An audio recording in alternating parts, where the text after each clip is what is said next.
Question 77 and 78 from Unit 25.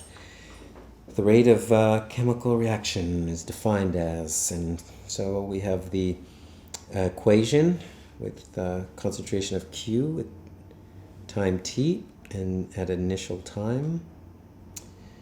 And question 77, the following data were collected for the reaction.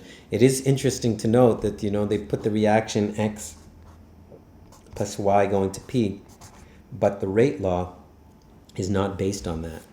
The rate law is, rate is going to be K, concentration of X, concentration of Y, and basically the only way that you can figure out the exponents are based on table or data.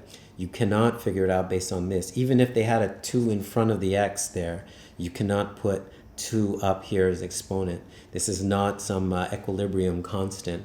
This is, you have to have data in order to choose what the exponents are. And we do have data, so we can look at that.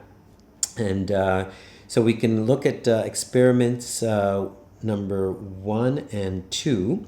And you can see in experiments 1 and 2, X is kept constant at 0.1, but Y is doubled. And when you double Y, you double the rate. So when Y is doubled, you double the rate. Now I can say safely that the exponent on Y is 1, because had it been squared, it would mean that you double Y and you have 4 times the rate. Had the exponent been 0, which is called a 0th order reaction with respect to Y, had it been 0, it would mean that if you double Y, the rate doesn't even change. So that's not the case. We double it, that doubles, it's 1, which means that we don't have to put the exponent at all, but we can safely say that this reaction is first order with respect to Y. Now we look at X, and for X we want to see a trial in which Y is not changing, so we compare trials number 2 and number 3. That's why Y is not changing. So X doubles in those trials, and when X doubles, then the rate quadruples, so it's 4 times. So X doubles, that goes 4 times, that's consistent with a second order reaction with respect to X, which means it's squared. And that means the overall rate of the reaction is third order because you just add the exponents. So second order with respect to X, first order with respect to Y. Overall, it is a third order reaction. The answer is D, 77D.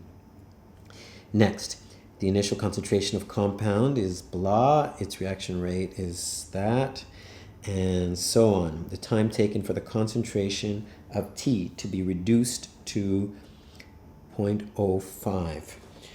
So to get this, we're going to use the equation. We have 1 over QT, and that's going to be 0.05. That's the change that we are looking for, is equal to, and we have K times T, the time. So K, I'm looking for it, so it's 4 times 10 to the minus 1. So it's 0.4 and times T, the time, and then we have this plus, and it's we have 1 over the initial Q, and taking a look for that, and it's 0.1. So we have 1 over 0.1. So this is going to just be some a little bit of math.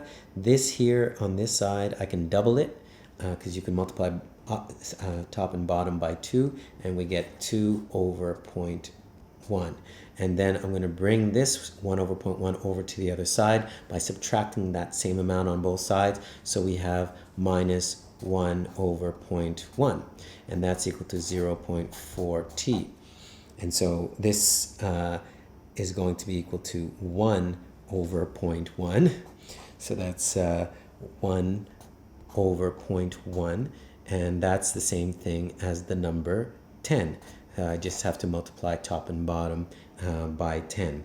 And then, so I just have T is going to be equal to 10 over 0.4, and that's the same thing as saying 10 times 5 over 2, and that's 50 divided by 2 is 25. So 25. So the answer for 78 is 25 minutes, which is answer choice C. And if you want to look at some more rate law problems, you can go to Chem 9.3.